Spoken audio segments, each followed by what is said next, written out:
कौन सा टॉपिक है? आर्टिकल। क्या है? आर्टिकल। आर्टिकल्स। आर्टिकल्स में हम लोग कितना रूल पढ़ लिए थे? 12 रूल पढ़े थे। अब हमारा 13वां है डिजर्ट्स। डिजर्ट्स मतलब क्या होता है? डिजर्ट्स मतलब डिजर्ट्स तथा फॉरेस्ट। फॉरेस्ट का मतलब डिजर्ट्स तथा फॉरेस्ट मतलब रेगिस्तानों तथा जंगलों के नाम के पहले कौन सा आर्टिकल्स लगाते हैं? कौन सा? द का प्रयोग किया जाता है। तो द का प्रयोग जब हम लोग करेंगे तो एग्जाम्पल में भी द आना चाहिए। चलिए, जैसे बच्चा हम पहला लिखे कि द सहारा डिजर्ट। तो सहारा डिजर्ट कहने का मतलब क्या हुआ? क्या हुआ मतलब?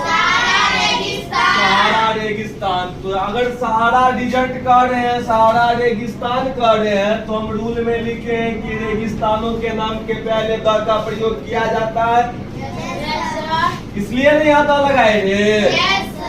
उसी तरह से द सदाबहार फॉरेस्ट ऑफ कश्मीर मतलब कश्मीर का कौन सा वन रे?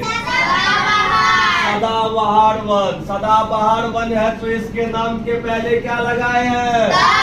क्यों लगाए हैं? क्योंकि हम रूल में बोले हैं कि फॉरेस्ट के नाम के पहले भी क्या लगेगा? द लगेगा।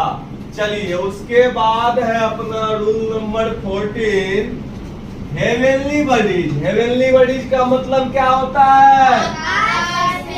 आकाशीय पिंड। हेवनली बडी किसको कहते हैं? आकाशीय पिंड को। आकाशीय पिंड का मतलब क्या हुआ बाबू? आकाश में जो हमारा पिंड है, जैसे सूरज हो गया, चांद हो गया, ये सब हमारा क्या है? आकाशीय पिंड है। और साथ में लिखे हैं सम प्लैनेट्स। सम प्लैनेट्स का मतलब कुछ ग्रहों। ग्रहों नहीं, ग्रहों। ठीक है। तो आकाशीय पिंड और कुछ ग्रहों के नाम के पहले किसका प्रयोग करते हैं? द का। जैसे में द सन, द मून, ये दोनों हमारा आकाशीय पिंड हुआ। और यहाँ लिखे द अर्थ मतलब पृथ्वी। पृथ्वी हमारा क्या हो गया? ग्रह हुआ है कि नहीं रे? समझ गए इसको?